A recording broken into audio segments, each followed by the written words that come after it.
شکر و نمک اضافه شده به عنوان سدیم نیز شناخته می شود. می تواند برای خوشمزه ساختن غذا مهم باشد. مقدار زیاد می تواند سبب مشکلات صحی مانند فشار خون بالا، دیابت و امراض قلبی گردد. این مشکلات صحت می تواند تهدید کننده زندگی شما باشد. از این رو مهم است تا مقدار سدیم و شکر اضافه شده‌ای که ما می خوریم، می نوشیم را محدود سازیم.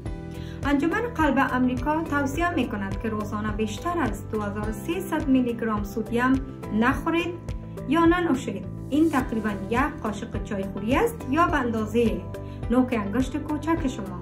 همچنان توصیه می شود که شکر اضافه شده را کمتر از 30 گرم در روز نگه دارید که این تقریبا 2 قاشق چایخوری یا اندازه انگشت شست شماست. زمانی که ما نمک زیاد می خوریم، بدن ما آب اضافه را نگه می دارد که سبب بالا رفتن فشار خون ما می شود. این عمل خطر حمله قلبی و سکته مغزی را افزایش می دهد. بسیاری از غذاهای بسته‌بندی شده مانند لوبیا، کنسر شده، نودل‌های فوری، چپس و حتی نان که ما می خوریم در فرهنگ ما بیشتر می باشد، می تواند نمک زیاد داشته باشد. نوشیدنی های مانند نوشابه ها، آب میوه ها، چای های شیرین شده و نوشیدنی های انرژی دار مقدار زیاد قند اضافه شده است که اینها با قندهای طبیعی که در میوه های کامل یافت می شوند متفاوتند.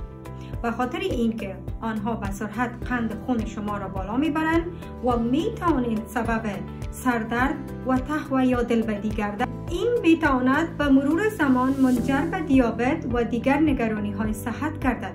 به عوض نوشابه، آب یا چای با شکر کمتر امتحان کنید.